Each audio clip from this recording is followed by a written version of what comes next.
La reine de Bavière vint à Starnberg faire une visite à ma belle-sœur, malgré la prévention que tante calomnie avions élevée contre moi et celle qu'on lui supposait au général contre les Français. Je n'eus qu'à me louer d'elle. Elle fut la première à me rappeler l'accueil amical que je lui avais fait à Paris et je dois le dire, à cette époque, peu de personnes se souvenaient du passé. Je retenais dans ma solitude d'où je me rendis à Gay, village au sommet de Appenzell, pour prendre les laits des chèvres qui m'était ordonné. J'ai vu où l'un des mois, autrefois ennemi de l'empereur, et un de ceux qui, à la diète, s'étaient les plus fortement opposés à mon séjour en Suisse. Il me l'avoua ainsi que la crainte que j'avais inspirée et qui me vut dissiper. Comme ce canton fut le seul qui ne voulut pas fournir d'enrôlement à la France, l'ambassadeur Auguste Talleyrand fit de violents reproches au lendemain en attribuant ce refus à mon influence. Les éloges qu'il faisait de moi ajoutaient-ils en étayant la preuve de ce moment. Je le partisan dévoué dans celui que telle injustice éclairait sur la passion dont j'étais l'objet. Lorsqu'on reconnaît un point faux, on est aisément amené à croire qu'ils sont tout. Et lorsqu'un jugement défavorable nous a induit en erreur sur une personne, on éprouve le besoin de la réparer, on devient tout un mieux pour elle qu'on avait été plus mal. J'ai lu dans ce genre quelques amis à la malveillance du monde. Trop souvent prévenu contre moi. Quant à mon lendemain, il revint sur mon compte avec un tel enthousiasme que malgré son compte à honte, il finit par m'offrir sa main et sa fortune. Il se chargerait même de me faire divorcer et sur mon refus le plus délicat possible. Il me proposa encore son canton, sa maison même, comme asile contre la persécution, ajoutant que les années sales pourraient m'en faire sortir. Depuis, il a senti le peu de convenance de sa demande sans cesser de m'être dévoué. J'ai commencé à croire qu'on me laisserait tranquille dans ma retraite et j'éprouvais une vive émotion à penser que M. de Flarot viendrait le partager. Sans l'attendre encore, j'ai dirigé machinalement mes promenades du côté par où il devait arriver et ici, je percevais un homme de loin, sa vue me faisait battre le cœur. Souvent, néanmoins, ce désir de le revoir était troublé par toutes les réflexions que la raison me suggérait.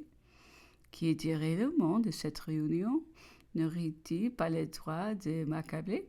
Et moi, que bonheur offrir à lui qui attacherait son sort à mon malheur? Il est fait pour la société, me disais-je, il aime. Il y obtient du succès, mais suivre maintenant, ce serait renoncer au plus se vouer à l'infortune. Et l'affection la plus profonde peut seule tenir lieu de tout. Dois-je croire à celle que j'inspire après ce qui est arrivé? C'est peut-être pas un sentiment plutôt noble que tendre qui veut se réunir à moi. Je ne le souffrirai pas. Il sait à quel point il m'est nécessaire, mais s'il peut se passer de moi, c'est à moi d'en faire le sacrifice. Alors, j'appelais à mon aide tous les dangers d'une telle réunion. Je les exagérais, je les diminuais tout et tout. Lorsqu'au milieu de cette indécision, j'ai reçu une lettre de mon mari. Depuis mon départ de la France, je vais avec lui des discussions d'intérêt qui me prouvaient sans cesse son désir de rester maître de moi. Cette lettre, au contraire, m'apprenait qu'il voulait s'en séparer et faire casser son mariage. Il redemandait sa liberté et me priait de me joindre à lui pour intercéder auprès du pape en affirmant que notre union avait été forcée. Je devais me rappeler, ajoutait-il, que lorsqu'il m'épousa, il aimait ma cousine, Madame Lavalette. L'illustration qui venait de s'attacher à elle en faisait sans doute souvenir. Je laisse penser avec les dispositions de mon cœur dans quel nouveau trouble ou semblable proposition, mais j'ai à me trouver libre. Pouvoir peut-être unir mon sort au seul homme que j'ai jamais aimé. Jouir enfin de ce qui je vais tant envier sur cette terre.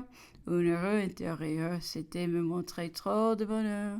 Elle est placée trop près de moi pour ne pas me causer une malheureuse si j'étais forcée d'y renoncer. Mais j'y vais des enfants et ma conscience, je ne pouvais le sacrifier à la fois déclarer que j'avais été contrainte de me mentir à moi-même. D'ailleurs, la lutte du mariage n'était pas sacrée et indissoluble. Je peux me croire libre. J'ai pris donc le parti de dissuader mon mari d'un tel projet et de lui démontrer l'impossibilité de réussir. Plus mes désirs aurions été d'accord avec le sien, plus je songeais mon devoir et à l'intérêt de mes enfants. J'éprouvais là à quelle agitation la faiblesse humaine était empreinte dans si combat que le cœur livre à la raison. J'ai appris en même temps que le moyen de retrouver le calme était d'avoir la ferme volonté d'être vrai, de n'écouter que sa conscience et d'abandonner le reste à la providence. Aussi, lorsque le chapitre de Constance vint au nom du pape, m'interroger et me faire jurer sur l'évangile de dire toute la vérité.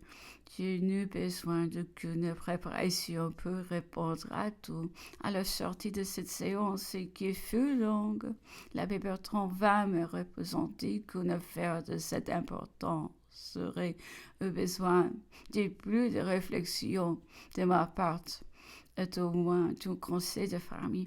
Il me cita plusieurs princesses dont les réponses en semblable occasion avions été réglées, commentées par une assemblée d'évêques. J'arrêtai son érudition en assurant que tous les conseils du monde ne m'aurions pas fait dire une chose fausse, qu'après n'avoir suivi que les inspirations de ma conscience, j'étais résignée d'avance à ce qui serait décidé sur moi, et ce n'était pas sans quelque mérite chaque fois que je venais à interroger mon cœur.